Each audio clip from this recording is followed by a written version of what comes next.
தமது ஆவணப்படத்திற்கு தடையில்லா சான்று வழங்கியவர்களுக்கு நன்றி தெரிவித்தார் நயன்தாரா. தனுஷை தவிர்த்துவிட்டு மற்றவர்களுக்கு நன்றி தெரிவித்து அறிக்கை.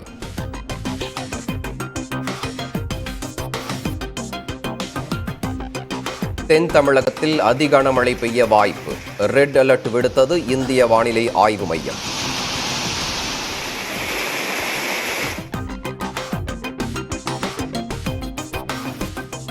டெல்டா மாவட்டங்களில் வெளுத்து வாங்கும் கனமழையால் விளைநிலங்கள் பாதிப்பு.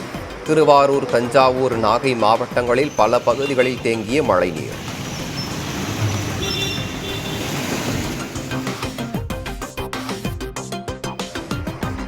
ராமநாதபுரத்தில் காலை முதல் வெளுத்து வாங்கும் கனமழை.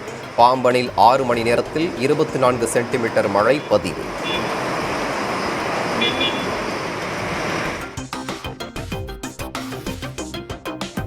தஞ்சை அருகே அரசு பள்ளி ஆசிரியை கொலை செய்யப்பட்ட சம்பவம். அரசை விமர்சித்து வெளியிட்ட அறிக்கையை திருத்தி புதிய அறிக்கையை வெளியிட்ட காங்கிரஸ்.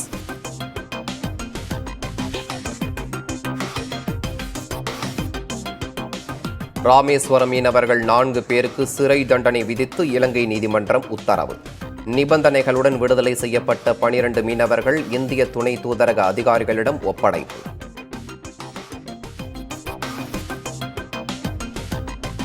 பாகிஸ்தான் கடற்படையால் கைது செய்யப்பட்ட 7 தமிழக மீனவர்களை விடுவிக்க நடவடிக்கை தேவை. மத்திய வெளியுறவுத்துறை அமைச்சர் ஜெய்சங்கருக்கு முதலமைச்சர் மு.க. ஸ்டாலின் கடிதம்.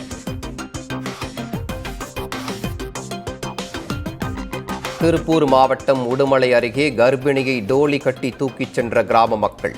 மலை கிராமத்தில் சாலை வசதி இல்லாததால் தவிக்கும் மக்கள்.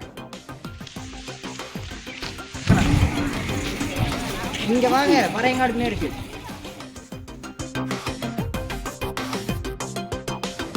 சிறையிலிருந்து வெளியே வருகிறார் பாகிஸ்தான் முன்னாள் பிரதமர் இம்ரான்கான். பரிசு பொருட்களை முறைகேடாக விற்பனை செய்ததாக தொடரப்பட்ட வழக்கில் பிணை வழங்கியது நீதிமன்றம்.